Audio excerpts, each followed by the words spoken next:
Lightens സൗണ്ടുകാരാണ്.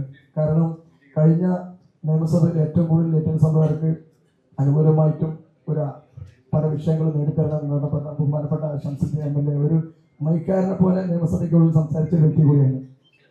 അതങ്ങനെയാണ് സംസാരിച്ചത്. സംസ്ഥാനത്തിന്റെ മൊത്തം ചർച്ചയായിരുന്നു. അതുപോലെ തന്നെ ഇപ്പോൾ ഇവിടെ ഇരിക്കുന്ന മുഴുവൻ ആളുകൾക്ക് ഞാൻ ശബ്ദസംവിധാനം ഒരുക്കിയിട്ടുള്ളത് കൂടിയാണ്. ഒരു 4 വിഷയങ്ങളാണ് ഞങ്ങൾക്ക് പ്രധാനമായിട്ടുള്ളത്. RTO നമ്മുടെ ഇന്നത്തെ പരിപാടിക്ക് നമ്മൾ മൈക്ക് അവിടെ സംവിധാനം ഒരുക്കിയിട്ടുള്ളത് കൂടി ഞാനാണ്. അപ്പോൾ ഈ വണ്ടിയിൽ ജനറേറ്റർ കൊണ്ടുപോകുമ്പോൾ RTO തടുത്തിട്ട് 3000, 4000 ഫൈൻ അത് മിക്ക ദിവസങ്ങളിലും എല്ലാ ലൈറ്റും സംവിധാനക്കും വരുന്നൊരു പതിവുകളാണ്.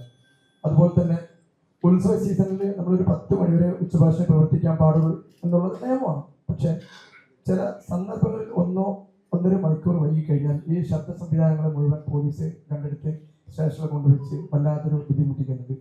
അത് കോടതിയിൽ ഒരുപക്ഷെ കൊടുത്തു കഴിഞ്ഞാൽ 5-6 മാസം അവിടെ നിന്നാൽ പിന്നെ ആ സാധനങ്ങളൊന്നും ഉപയോഗിക്കാൻ കഴിയില്ല. പിന്നെ അതുപോലെ തന്നെ ഈ മൈക്ക് പെർമിഷനുമായി ബന്ധപ്പെട്ട് വ്യാപാരികൾക്ക് കൂടെ ഒരു രീതിയിൽ ഞാൻ നമ്മുടെ പാലക്കാട് ജില്ലാ പ്രസിഡന്റ് ബാബു കോട്ടയുമായി സംസാരിച്ചാണ്. അപ്പോൾ നമുക്ക് വരട്ടെ, നമുക്ക് സംസാരിക്കാൻ. അത് ഈ രാഷ്ട്രീയക്കാർക്കും മതപരമായിട്ടുള്ളവർക്കൊക്കെ അനൗൺസ്മെന്റ് വാഹനമുണ്ട്. പക്ഷെ കടകളുടെ പരസ്യം ഇപ്പോൾ നമ്മൾ റമദാൻ വരുന്ന പെരുന്നാളിന് അനൗൺസ്മെന്റിന് പെർമിഷൻ തരില്ല. ചില ഭാഗങ്ങളിൽ അനൗൺസ്മെന്റ് നടത്തുന്നുണ്ട്. അത് എങ്ങനെയാണെന്നുള്ള അറിയുന്നത് പെർമിഷൻ നമ്മൾക്ക് തരില്ല. അതുപോലെ തന്നെ ഇലക്ഷൻ സമയങ്ങളിൽ കഴിഞ്ഞ പ്രാവശ്യം നമ്മൾ ഹൈക്കോടതിയിൽ പോയി സ്റ്റേ വാങ്ങിച്ചു നിൽക്കുകയാണ്. ടാക്സി വാഹനങ്ങളിൽ മാത്രമേ മൈക്ക് പെർമിഷൻ കൊടുക്കുള്ളൂ, പ്രൈവറ്റ് വാഹനങ്ങളിൽ കൊടുക്കുന്നില്ല. അപ്പോൾ ഒരു പഞ്ചായത്ത് ഇലക്ഷൻ വരുമ്പോൾ ഒരു വാർഡിൽ 3 വാഹനം വെച്ച് ഒരു പാലക്കാട് നഗരസഭയിൽ 400 വാഹനങ്ങൾ വേണം. ആകെ ടാക്സി വാഹനങ്ങൾ ആരും മൈക്ക് ഉപയോഗിക്കില്ല. അപ്പോൾ ആ ഒരു സമയത്ത് പ്രൈവറ്റ് വാഹനം ടാക്സി വാഹനങ്ങളുമായിട്ട് ഞങ്ങളെ വല്ലാതെ ബുദ്ധിമുട്ടിക്കുന്ന ഒരു സമയത്തുണ്ട്. അപ്പോൾ ചില ഘട്ടം നിയമങ്ങളെല്ലാം മനുഷ്യനുള്ളതാണ്. പക്ഷെ അത് മനുഷ്യന്മാരെ ദ്രോഹിക്കുന്ന ഒരു രീതിയിലാണ് ഈ നിയമങ്ങൾ മാറിക്കൊണ്ടിരിക്കുന്നത്. അപ്പോൾ അതിനുള്ള ചില സംവിധാനങ്ങളെങ്കിലും ബഹുമാനപ്പെട്ട പ്രതിപക്ഷ